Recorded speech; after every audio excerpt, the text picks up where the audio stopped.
好，我们有几个问题要请教这个王小姐啊，为什么其他助理都咬高虹安，只有你不成？你说没犯罪，其他都咬他，为什么？高虹安跟助理到底处得怎样？是不是他很多人是不是他太小气啦，太抠啦？平常跟这个助理要求这个要求那个，所以一般助理通常都是支持自己的委员啊，怎么搞到要反目呢？没有，第一会期其实说实在，我们感情也真的还不错。那也不是反目，就是拿出这个档案的不是我们第一会期的任何一个同仁。那我觉得大家会认罪或是不会认罪，每个人的考量。你们第一会期跟以后的助理不一样，因为像我第一会期做完我就离开了，但是我后来离开，我还是偶尔会回去跟大家就是哈拉买饮料啊，就是大家聊聊天，或者他们真的有活动要出人要游行干嘛之类，我就回去参与卡这样子。所以那个时候第一会期就是我做完，那行政主任是做到当年的12月底，他就离开了，这样就是没有到第一会期。其实我觉得。大家其实真的没有想那么多，大家就是第一会期就是一个想要帮高拼出来一个好成绩。那当然说严格是严格，我们那时候很在乎声量嘛，我们很在乎我们的议题有被大家看到，然后我们希望赶快提出有利于国家，那民众也有感受的法案，所以我们其实大家真的是蛮拼的。那我自己也看到办公室，就是我那时候其实。大概做了3-4个月，大概5月的时候，我就觉得啊，自己好像身心就是心有力而就是不足，就是觉得自己能力好像没有可以看受到说，我可以帮你 handle 整个政治公关舆情的部分。我那时候就有跟高体说，你可能要找更厉害的人，因为我舆论啊那些网军风向，我真的觉得心很累。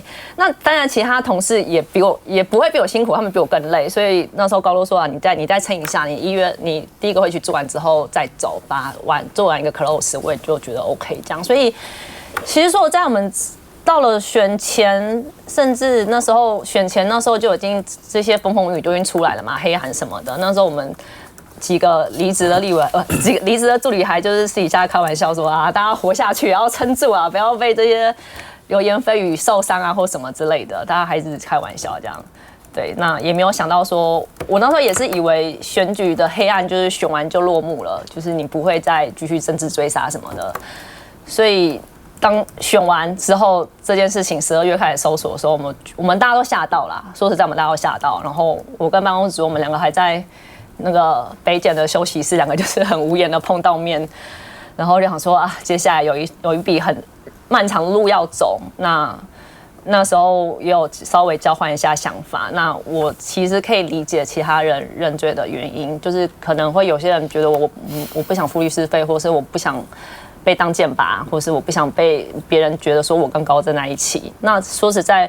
对我自己来说，我其实也不是说一定为了谁。我今天真的是我的家人说，玉文为了你自己的清白，你既然都可以提得出证据，那你为什么不去为什么不相信司法会还你清白？这样，然后我也说好。那我先生也说没关系，律师费我出，你不要担心，就是家里有我养你只要撑得下去，我们就挺你这样子。就是这路上大家有很多挣扎，因为其实连我的家人就是非常就是也跟我讲说。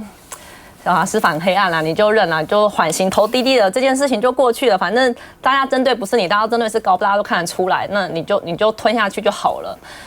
你知道那种天人交战，就是很爱你的人也跟你讲说你有没有认，那当然讨厌你的人当然说哎，你们犯那个助理就下去，你们就认罪这样。但是枕边也跟你讲说，如果你真的想为你的清白奋斗的话，你不要担心，我们后盾在这样。所以也是一路上。从侦讯过程之中，也是一直不断挣扎，甚至就是看到影片消失的时候，我也是觉得我要把这件事情讲出来，我也是一直很挣扎这样。蛮有勇气的。高欢平常带领的风格到底怎样？说实在，他就是你知道北一女，然后就是好的学历的女生，对于自己的要求其实蛮严格。因为像我自己其实高中集美女中，我就是觉得啊，没关系啊，中间如果有一点点 miss， 那最后结果是好的就好了。我也是集美学姐，对，就是你可以事情比较看得开，但是他就是我们比较随和啦。对，这种北一女的比较麻烦，就是我觉得他是就是很自我要求很严格，那当然也希望大家能符合他的标准，对，就是。我不还有一个关键，因为大家印象最深刻就是说高虹安连卫生棉都要贪哦。那卫生棉这种事情那么私密的东西，怎么样把那个钱贪？那到底是怎样？那为什么报纸要一直周刊上一直登？因为我自己的账嘛，我有记我自己的零用金花去哪，那就办公室就没有啊。然后有一个人来了嘛，然后我就想说啊，那我赶快去帮忙办公室就买一包。我还顺便问说，谁会经过全联，就是或是药妆店买？然后主任就说，我们其实因为我不知道立法院有合作社，他说立法院有合作社就有卖哦。我说那我方便，那我就跑去买，然后买一盒，然后看到说有黑糖姜母茶一大袋，好像15入吧，我说那就顺便买啊，就买回去放在办公室嘛，然后就放在那个生理用品就放在医药箱旁边，那需要的人就自己默默去拿，也不用就是广为宣传，对，也不用借什么的。那你最会不舒服的，像是我就是来的时候可能会比较不舒服会痛，那你就自己泡来喝，它就是一个放在公用区给大家用。那只是因为我今天记账记在我的账上，然后检察官可能看到了，觉得说这些都是他用的，我就想说。这件事情我也跟检察官讲，都是说不是那个是给大家用的，饮料是买给大家喝的，就是这些事情不是给他一个人，给他一个人也太怪了吧，就是他没有必要，就是还要叫我帮他买，真的很怪啊，就是当然就买一个给大家用的啊，这应该大家都可以理解的事情，我就不懂为什么会吵成这样。来教我的问题就是在说，但你当庭的时候提出来说，那16分钟消失的这个影单，法官没有做任何的处理，或是要求检方把这个袋子交出来吗？因为检方就回答说，他就是类似休庭的方式暂停录影，所以就没有录。他就说我们就是没有录。那法官就说啊，那既然没有录的话，那我们也没办法。就跟海巡署是我没有录一样了。哦，那你怎样？我没有录嘛，那怎么样？对，我觉得这个蛮惊悚的哈。就说对于龚卫文来讲，水母来说，你在人生第一次被侦讯吧哈。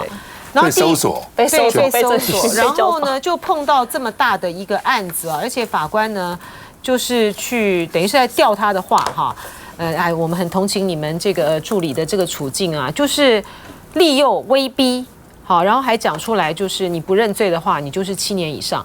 我觉得那个对于整个的司法的信赖那个基础，其实就是一种崩裂了哈。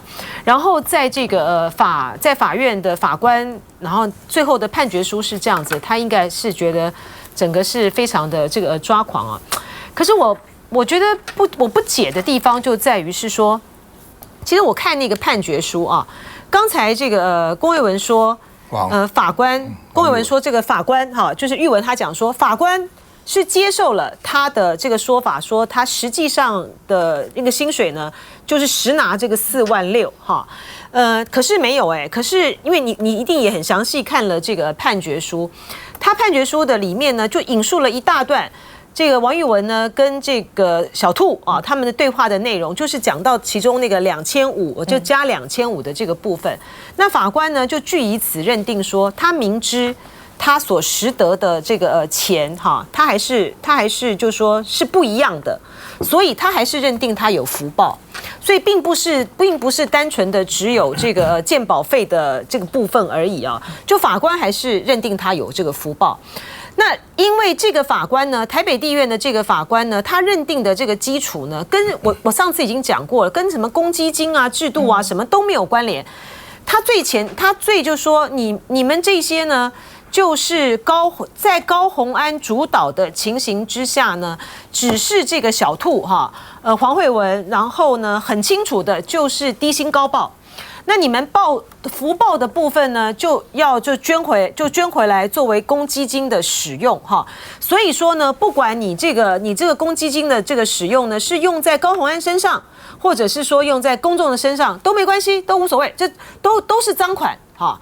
就他认为这福报就有罪了，对，至于其他用在什么地方他不管，他就是这样的。可是就是说，这个如果说这个法官是这样认定的话，特别是在这个龚卫文的这个事情上面啊，因为他很清楚的知道他没有福报，那法官还是这样认定的话，我真的觉得就是蛮诛心的啦。到底有没有福报？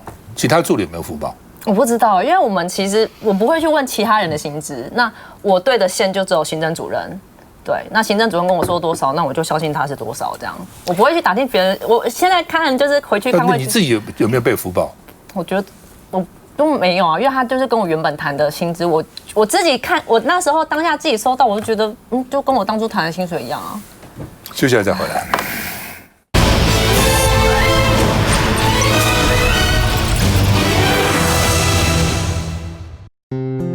得安全，活得平安。一人一点力，爱就大无限。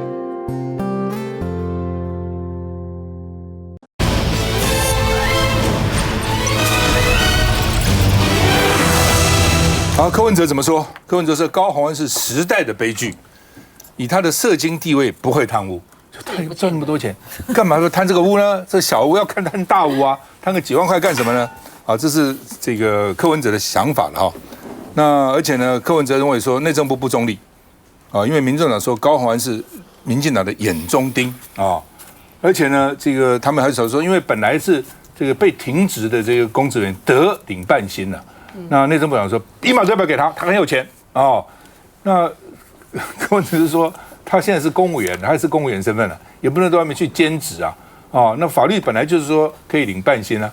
虽然高虹安说他要捐掉了啊，意思就是说呢，你这个是双重标准啊，那是刻意羞辱高虹安啊。他说因为他仍具公务员身份，不能兼差赚钱，真的我要接济他吗？我要帮他出律师费吗？看一下。我有时候对高虹安我会比较难过，就是说，是我叫他去选的，我没有告诉他说，其实不是我没有告诉他，我也不知道说政治这么险恶。因为高虹安一审被判刑，民众党主席柯文哲整夜翻来覆去，难忍心疼情绪。何况现在高虹安可能连生计都有问题。我要接济他过日子，看怎么办？都没有收入，他也不能出去赚钱。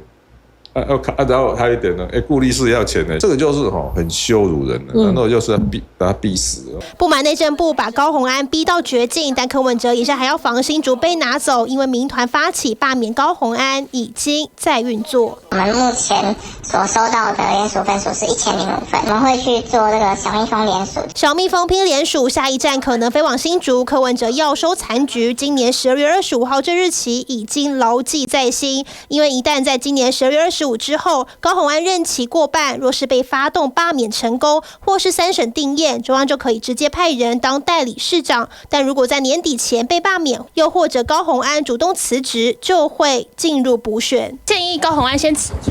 以我对民进党的理解，他也得想办法拖到12月25号以后再去处理。好吧，联合报的评论啊，把高虹安的半薪停掉，内政部刘世芳是办终局裁判嘛？这才一审啊，还没有终局哦，那你就这样子说他有罪了，所以什么都不给他了啊。那柯文哲说这个龚卫文啊，王一文呢，466块判2年，他说这是民进党的新标准嘛？那以后是不是全部比照办理哈？那另外呢，柯文哲叫民众党检讨记账的方式，记账到底怎么记？我不知道要怎么记，不要记那么细还是怎样来？世轩，怎么？我先讲这个水母，刚刚他讲的那一段，其实让我真的是毛骨悚然。当然，因为过去台湾其实为什么郭正亮哥他会之所以会哽咽，他们在捍卫的不就是不希望台湾回到当年那个时代？那刚刚水母讲的那一段，虽然我是没有经历到，因为我的年纪的关系，但是我觉得很恐怖，就是说我们是一个法治的社会，法治的国家，我们也都这样自称我们是法治的国家，但是竟然可以发生这种中间可以你的那个询问会被剪掉的这种状况，这个可能发生在我们2300任何一个人身上，所以先不要当作看戏的状况。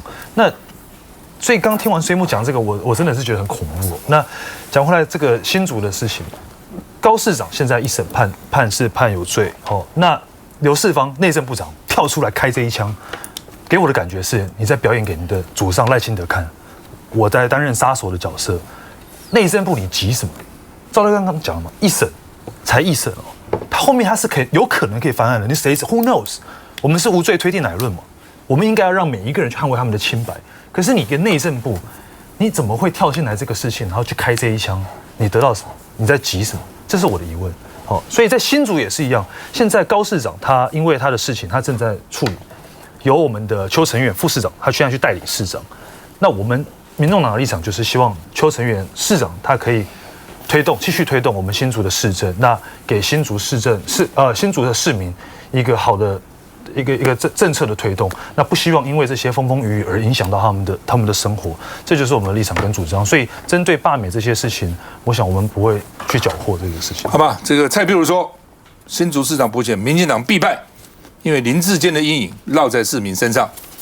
那另外呢，这个新竹一个街头广告出来说，我们永远是你的后盾，高虹安市长加油，说夺走市长，但夺不走民心，这是民间团体自己去做的广告了哈。那另外呢，罢免团体是说，因为有人罢免高虹安，说这些人不代表新竹市民，民众你可以说出你的想法，不要光听这些人讲话啊。那另外呢，这个罢免团体说已经收集到1005份的联署书，要罢免这个高虹安啊。那另外呢，如果任期过半再罢免的话呢，那就会指派代理市长啊。所以呢，郑正前说，民进党盘算是把高虹安这个案子拉长，变成政治提款机。来，嘉宇。我觉得柯文哲的逻辑很奇怪，这个什么贪污跟社经地位是一点关系都没有。那很多县市首长也是贪污被关的啊，所以柯文哲这个辩护非常的无力。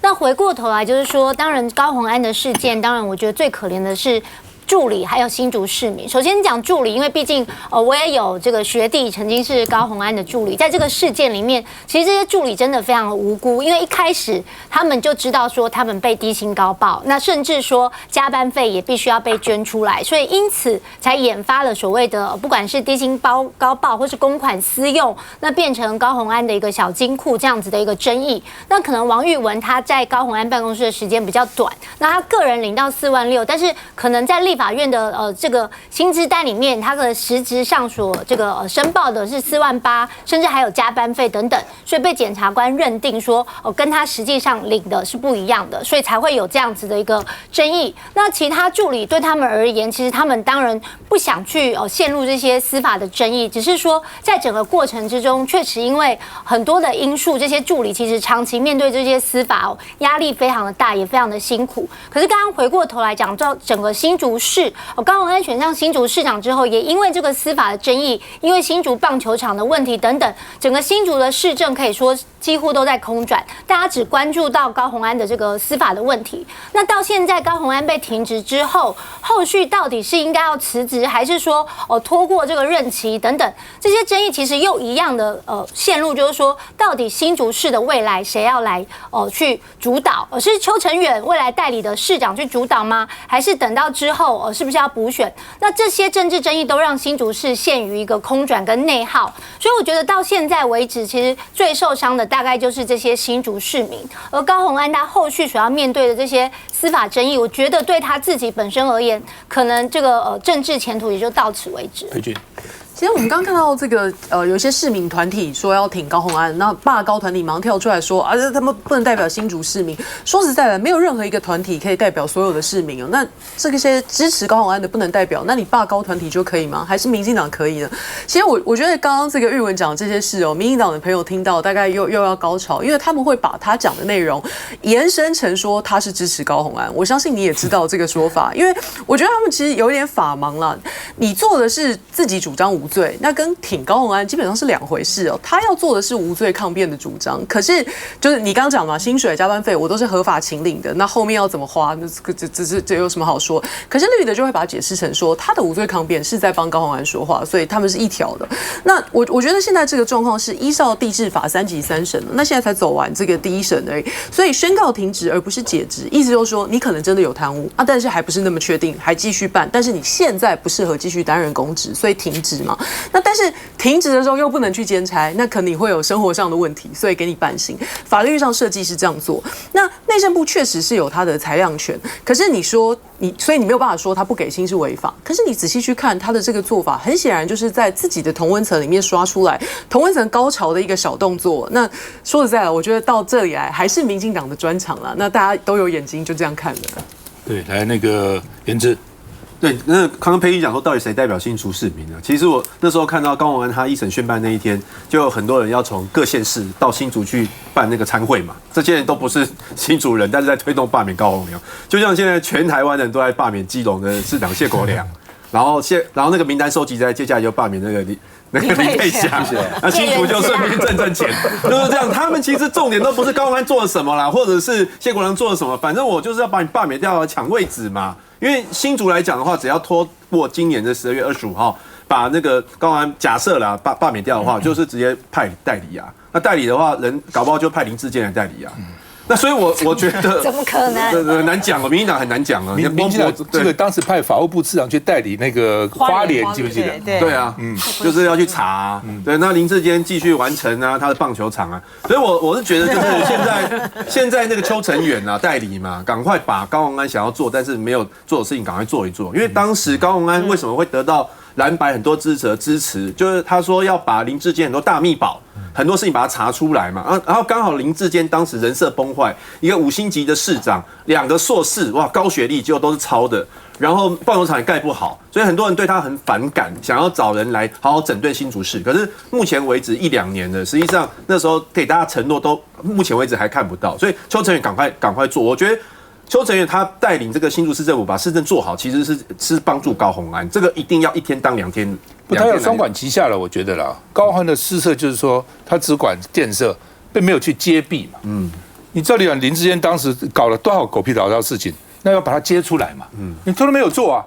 他可能觉得说，哎呀，我这个好好做市政啊，不要去得罪人，又得罪一堆人啊，等等，然后或是这个影响了新竹市的既得利益集团啊，等等，不做的结果就是，人家就软土深掘，40条人的事就跟你干到底，就是这样子。来，佩霞，我刚刚听完玉文讲的东西，我觉得过去几年8年来，民进党一直打所谓的司法改革全面失败。刚刚Jimmy讲的那个东西。说为什么法院会这样判？世勋，我跟你讲，那个叫做有罪推论，也就是说，在证明你自己证明你是清白之前，你都是有罪的。民主法治国家是讲的是无罪推论，不是有罪推论。但是在王玉文的案子里面，在高虹安的案子里面，我一直讲有很多的偏颇，甚至赖清德上任之后，很多政治敏感案件，我看到的他太多都是有罪推论的案子。比如说，我们觉得是说这个硬判。这是民主法治国家里面最害怕的事情，因为我们是民主，后面还有法治。如果民主没有法治来做辅助的话，基本上是民粹。那基本上跟我们所倡往的这种民主的国家一点都不相同。我举个不太好的例子，但是我必须要说，我有一个在基隆市议会的前同事，本来要跟我选立委，他后来犯了这个助理贪污罪，而且他的确缠到助理贪污罪，总金额高达1000多万。结果他被判多少呢？他被判1年11个月，缓刑5年，民进党籍的。然后现在因为玉文不判，在基隆，我就不要讲是谁了。他现在还是议员，他还在领薪水。那玉文他不愿意判，玉文不愿意认罪，所以说本身他是无辜的，然后居然被人家硬说判罪之后，你也是缓刑5年，然后是因为多少466块。一个1000多万，一个466块，答案是一样的。那这高金额低罪行，低金额高罪行，这个事情要怎么去解释？那我们司法就是这样去判的吗？其实我补充一下，因为刚刚我还没讲完，抱歉，就是有没有认罪是一个关键。对不起，我还没讲完。还有另外一件事情，就是说，我想请问一下，当初这个主任去引进这套制度的主任是，我听说是民进党前委员李俊毅的主任，对吧？是，没错。那我也必须从这边讲得很清楚一句话：立院的陋习，其实我们在刚进当委员的时候，我们都很害怕。因为我们需要很多人帮忙，但是我们也很怕被人帮错忙。因为我之前在立法院待过，我知道有哪些助理们会用委员之间的关系去帮自己谋利，或者有哪些主任们会去做这些事情，我们都听说过，我们也都看过。所以我们要慎选主任，也要慎选助理，因为每个人都期待说你马上一上手。就是一上任就上手，但是那件事是不可能的，所以变成说有些时候是助理带着委员跑，而不是委员自己能够决定所有事情。那他说柯文哲说的时代的悲剧，我觉得讲的很有可能是这一块，因为大家都觉得立法委员上任之后，大家对他的期待超级高，马上就自己好像是什么质询一切都没问题。对不起，很多都是助理在主导的。这个我要帮那个助理还去收钱。我知道有些地方委员，我知道有些地方助理去收钱要叫委员办。我要帮那个小兔说一句话了哈，的确，他原来是在这个李俊毅的这个办公室当这个主任，好像是主任吧？是。他原来是记者，就是一个就是一个很正常的一个记者。所以你说他是带着原来的这个制度，然后用一个偏的这个制度呢，然后要去设计高虹安，不会有这样的事情。而且我补充一下，小兔说他原本在李俊毅办公室那个基金是助理用的，李俊毅本人没有使用，他只是说有这样的制度。那结果到了高虹安办公室，变成高虹安他个人有去使用，才产生这样子的争议。那李俊毅还有一个他的助理如果福报也有基金，福报他没使用，他不是也是一样？现在他们的判决是你有福报，你就等于是贪污嘞。我觉得赵先昨天有提到民众其他的最不能理案例。解的是为什么高金额低罪行跟低金额高罪行？为什么？这个意识形态怎么去判定？基本上这样了哈，就是有一点我一直对台湾的司法我是有意见哦，就是不认罪就要重判。为什么不认罪要重判？哪一个认为自己有罪？很多时候他可能不知道自己有罪啊。我杀了个人，我有罪，我知道。有时候没有，所以美国为什么陪审团都要大家说 guilty？ 陪审团认为 guilty 不 guilty？ 那如果当事人都认为 guilty， 陪审团干嘛？不需要陪审团嘛？人性就是希望，哎呀，我没罪嘛，都替自己找个解释嘛，这是人性啊！非要说我有罪，那这合理吗？好吧，他认罪，你可以酌情减缓，这我同意。但是不认罪就是罪该万死，就是你检察官要证明他有罪嘛。那如果都自己认了，要检察官干什么？这是一个。第二个呢，我在想这个，我突然在想说，检察官起诉一大堆这个罪名，对不对？法官都不认了，所以法官是不是也觉得检察官乱起诉啊？但是因为这个案子大家这么瞩目，今天法官昨天突然一宣判是都无罪吗？你是法官，你压力有多大？所以我就挑那个很小的，什么466块啊什么的，然后判一点点，都给你缓刑。你看看，如果你是法官，你这时候你敢，我就是判他们无罪，因为检察官乱起诉，法官也不敢了，法官有压力。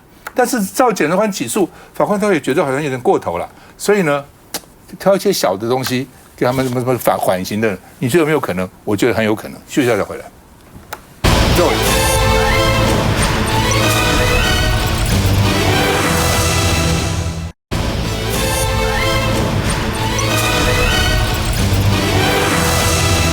好，那么金华城小组，因为议会组成的金华城小组要调查柯文哲当初为什么对金华城那么好哈，这个容积率在这个放宽哈。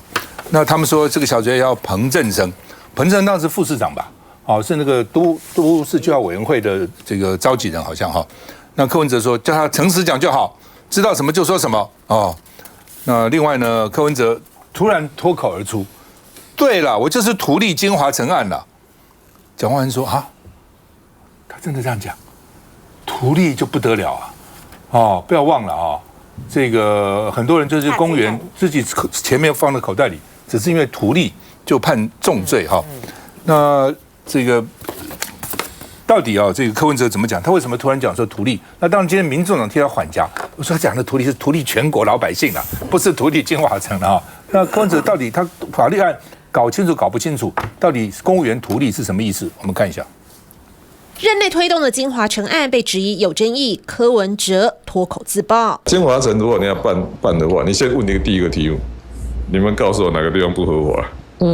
他说图利，我说对了，图利哪个地方不合法？这是气话还是认了真有图利这件事？主张调查此案的蒋市长不敢置信。他真的这样讲？对，他说金华城，他就说有图利，但哪里不违法？哪里有违法？是这样讲吗？哦，那我了解一下。是否失言，或许得等亲自看过后再判定。但不同蒋万安的态度，蓝绿阵营以群起围剿。毕竟说到图利，法律可设明文规定图利罪。以马市府时期的财政局长李树德为例，就因大巨蛋案图利远雄30亿元，一审被重判9年徒刑。主席的话确实是讲得太快，他的图利是政府本来就应该要图全民之利，本来就应该要慷全民之慨。自家人帮缓颊，只判图利这句话到此为止。我说对了，图利哪个地方不合法？其实公务员最怕就是图利罪。因为你收贿很清楚，我收人的钱，图利是我没有收钱了，但我觉得对老百姓这是有利的。对，本来就应该让老百姓去放给他嘛，对不对？所以很多时候这个事情我可以放，可以不放，公务员都不放，为什么？怕图利啊！真的是图利这个罪绑死多少公务员？但是没办法，判例就是这样。他认为说，好的，你为什么公务员要给他好处呢？你中间没有拿好处吗？我抓不到你拿好处，你给他好处，我至少知道你给他好处，就判你有罪啊，所以这叫图利罪了哈。那这个金华城金华城也很紧张啊，什么图利我呢？他说程序合法、合理、合情，金华城很紧张哦。然后呢，民众的很紧张，图全民之利哦，不是图金华城之利。黄国昌缓颊说啊，怎样要用司法政治追杀？你们不够啊！搞完了这个高嘉瑜，现在要搞完，现在要搞柯文哲啊！然后游淑慧就说，柯主席你真是个法盲主席呢。哦，难怪你是医学院，你对法律完全不懂啊！哦，刑法要改写了，图利罪无罪哦。来，这是议员怎么看？佩君，就我可以理解佑成就是要帮，就是刚刚我们看到这些民众党议员要帮柯文哲缓颊的说法了，因为图利罪才有违法的问题嘛，那图利还有讨论空间。柯文哲当然不可能笨到自己承认自己违法，可是接下来的判准就是说，即使还没有经过司法审判，没有最终定验了，但是柯文哲或者我们现在质疑他图的这个利，至少要是台北市民，或者你甚至要是松山区中仑地区附近周边居民的公共利益，那还是说你图的这个利是金华城开发商的商业利益，那甚至对这个私人企业的商业利益有没有建筑在公共利益之上，这个是我们要去判断的，而且也是大家对这个案子质疑，而且现在司法的侦办的重点哦。那我相信柯文哲对除了医学以外的用字遣词没有那么精准，大家都知道。今天节目一开始我们就讨论过赖清德长了胡子变希特勒，所以大家知道。本来他的发言就是会让同温层跟异温层高潮，或者群情激愤，或者是大家都支持他来吸引目光。那我不好说他这件事情是 say 好的失言，还是说是不小心脱口而出的，因为毕竟失言也真的没有犯法。可是我倒是希望大家在看这个问题的时候，不要被这几个词带偏方向哦。因为金华城跟我们几个月谈论的这个北市科的案子一样，市北科、北市科的案子一样，就是他。问题不是土地开发，而是柯市府为了开发商，你甚至可以说他去量身打造一个开发模式，而且这个开发模式是鹤立鸡群的，要不是这个容积率破表，那不然就是标租金超级低。那这种图利就非常有讨论空间，你图的是市民的公共利益，还是开发商的利益？那柯文哲有没有在这两者之间，自己又得到了一些柯文哲的利益？这个就是市议会要监督的重点，也是司法接下来要看的。当然，图利罪的基本构成要件就是明知违背法令，图自己或他人的不法利益。那金华城第一个，这个郝龙斌前市长一直在强调，他就不适用都更条例，结果你用一个都更给他一个破天荒的840比101还要高的容积率，而且刚刚讲巧立名目，什么宜居城市、智慧城市什么，弄了一大堆，然后莫名其妙的就给他这么高的容积率，这就是整个争议最大的重点。那柯文哲今天把所有的责任都推给都委会，说是都委会决定的，但实际上这个内政部当初的函释就是说这件事情是市政府自己就可以决定，不需要经过都委会。所以整个过程的重点就在于说，市政府当初第一个柯文哲市长室所转交的公文，第二个柯文哲今天说是啊是图利，但是合法又合法啊，他自己这样子解释哦，但是。现在目前检调已经在调查了，如果真的是图利的话，就是1年以上7年以下的重罪。那到时候其实检调，我想这个调查大家也都会非常清楚，就是说到底整个过程为什么金华城的容积率可以量身打造，而且违背这个所谓都更条例，不断的放水到840，这个就是整个最大的重点。然后图利金华城这个财团，而不是台北市民，为什么要图利金华城？这个也是大家有问号的地方。好吧，玉文，你虽然不搞政治了，你怎么看？这个，对，我不是那边的市民，我没办法抗辩这件事情。是哪里是？我是文山区，我其实就从小到大就一直都在文山区这边，对对对。所以对于柯文哲的那个讲话行事风格，你们在这段时间有接触吗？没有没有，就还是都是只是局限在高虹安的这个部分，对不对？我其实刚选完市长之后，我也没跟他我也没跟他联络。我们最后一篇讯息就是高决定宣布要选的那一天，他跟我说：“水母，我跟你讲一下，会报告我要选市长了。”我还回答说：“哦，好，我知道可能一路上会腥风血雨，你要加油，希望可以平平安安、快快乐乐选完，那之后有空再吃饭这样。”对，就会偏讯息了。后来有传出来说高虹安要这个助理去消灭这个证据什么？你没有吗？我这边完全没有接触。接下来再回来。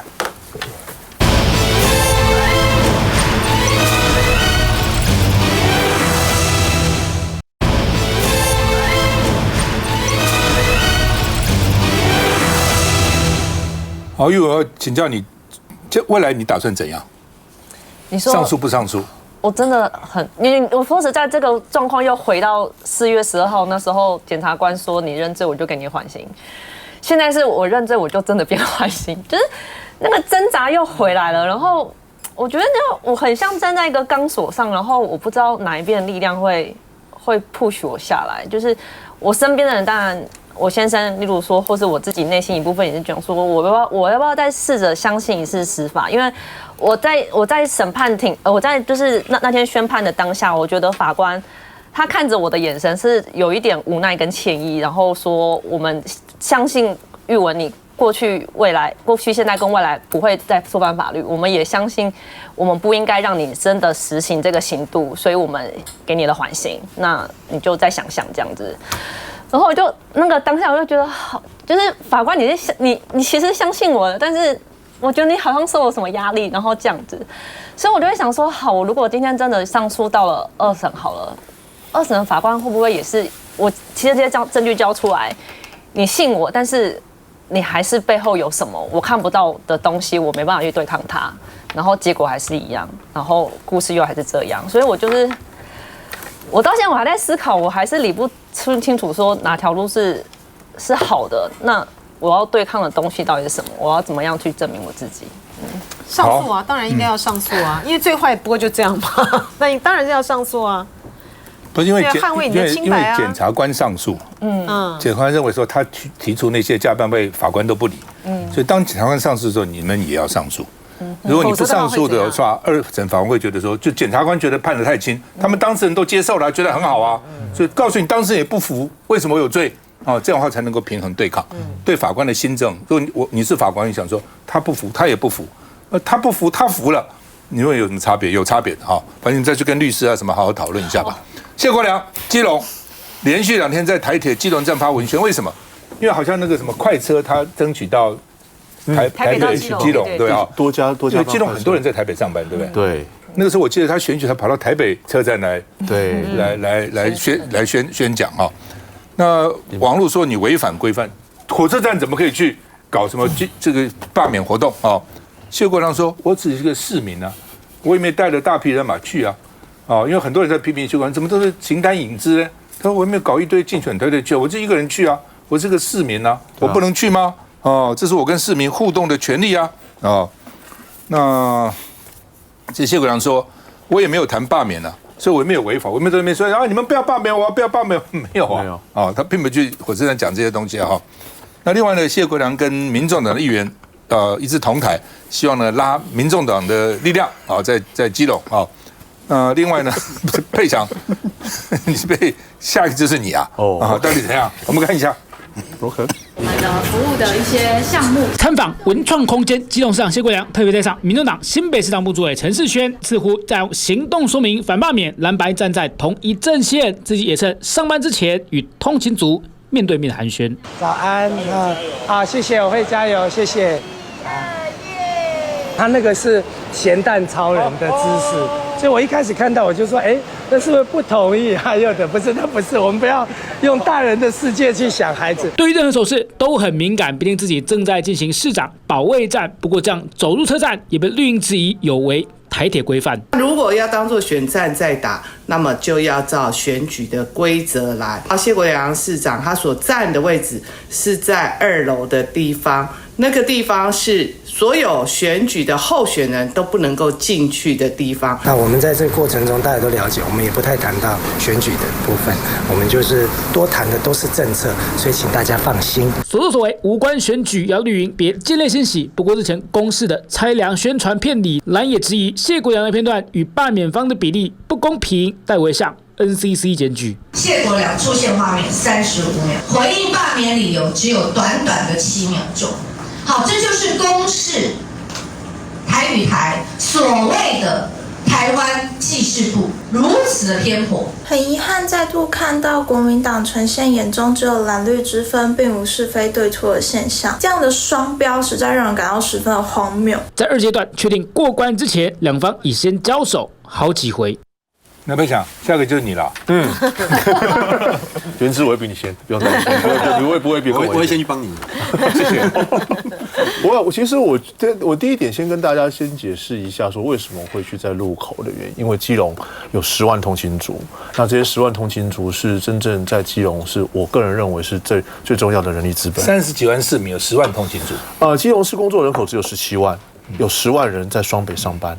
那10万人双北上班里面有15000人搭乘火车到台北上班，所以说这15000人都是在台北工作、新北工作最辛苦的基隆人。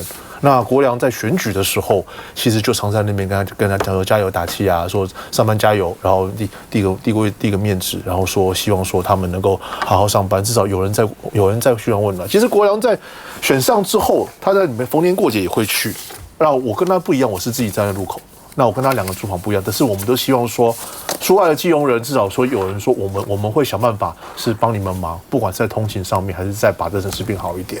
那这是为什么他会在那边做初心？那他会在家直播？那为什么他会一个人去？因为我跟他，我的态度是因为我不想说一群人过去那边，人家要上班。人家在车站要上班，一群人在那边其实会让他觉得很不舒服。我一定要很辛苦去上班的，然后你在那边给我作秀，那你就干脆一个人在那边什么都不带，你就一个人在那边打招呼就好了，人家知道你在就好了。不要讲那么多政治语言。刚刚讲那句话的那个议员，他自己曾经笑过我怎么在路口站，最后面到选前30天，他自己跑出来站那边，带了一群人在那边阻碍交通。那所以说，我就觉得很没有必要。你这种政治口水，为这种说真的双标这件事情，我已经懒得再讲了。如果你做一个11分钟的报道，然后里面要说，因为一般的媒体是做所谓的平衡报道，4分钟、6分钟，这也算平衡报道。7分钟、3分钟，好，勉强平衡报道。你11分钟报道里面，一个10分15秒，一个45秒，那你跟我讲这叫平衡报道，谁信你啊？所以这是哪一家公司？这是哪一家电视台？这是公视。